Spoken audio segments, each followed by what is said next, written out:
中国对日本失去信任，两大严重错误浮出水面，一场清算正等着安田。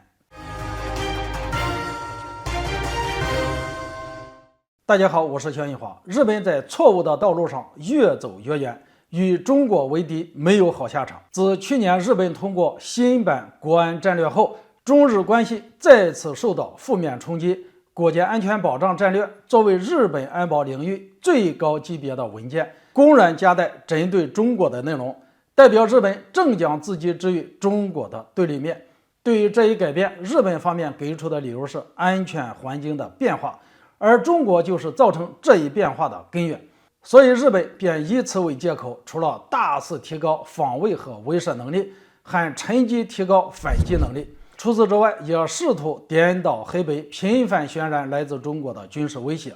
由此可以看出，日本仍旧不愿意承认中国崛起的事实，反而对中国充满敌意。面对日本明目张胆地与中国为敌，中国自然会提高警惕，对日本失去信任也是预料之中的。最近，日本日经亚洲评论发表了一篇文章，称日本的新安全战略将扩大中日之间的信任赤字。一方面，日本这种改变与和平宪法相悖，无助于地区和平稳定局势；另一方面，日本针对中国的遏制举措唤醒了中国人民的痛苦记忆。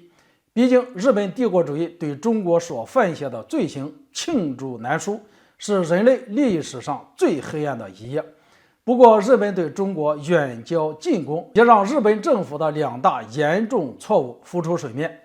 第一，错误地把中国当作实现日本军事强国目标的跳板。纵观世界大国发展史，在实现真正强大之前，哪一个国家不是专心搞本国的发展？没有谁像日本一样，在军事还没解锁的背景下，就对中国甚至俄罗斯指手画脚。如果用博弈论来看大国对抗，日本倘若不想在这个过程中被歼灭或者削弱，其中一个重要的前提是自身实力必须比对方更强大。但现实是什么情况呢？军事方面，中国早已把日本甩在了后面，仅仅是歼20战斗机的数量就已经超过了上百架，而日本战机的总数也只不过是100架。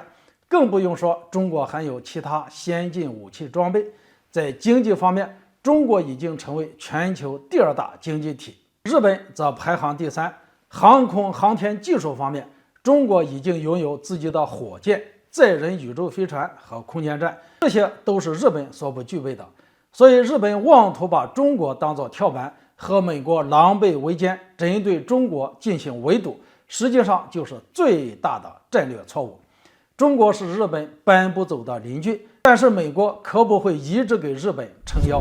持续把中国这么一个重要的邻居视为假想敌，甚至以此为理由扩军备战。日本这么做到底是更安全还是更危险呢？第二，错误的在日本经济不理想的状况下增加防卫费用。据公开消息显示，日本在2021年的人均 GDP 水平为 3.9 万美元，低于2020年的水平，而这一下降趋势仍在持续。按照国际标准，人均 GDP 低于3万美元就不再属于发达国家行列。依照日本当前经济下滑的速度，有人预测最多再过5年，日本就要退出发达国家的阵营，成为发展中国家。在这一背景下，日本疯狂增加军事安全领域的费用，很大程度上会对日本经济产生负面影响。再叠加疫情反复、本币贬值、人口老龄化等等多重压力，不少专家学者分析，日本暴涨的防卫费很可能会造成庞大的财务负担。所以在这里，我们始终奉劝岸田政府保持清醒的头脑，妄图摆脱军事方面的限制，不仅会拖累日本发展的脚步，或许还会迎来一场更大的清算。毕竟，无论是在台海问题还是在俄乌冲突上，日本一直上蹿下跳，这些悬而未决的问题，终有一天会得到清算。好了，今天就说到这里，咱们下次见。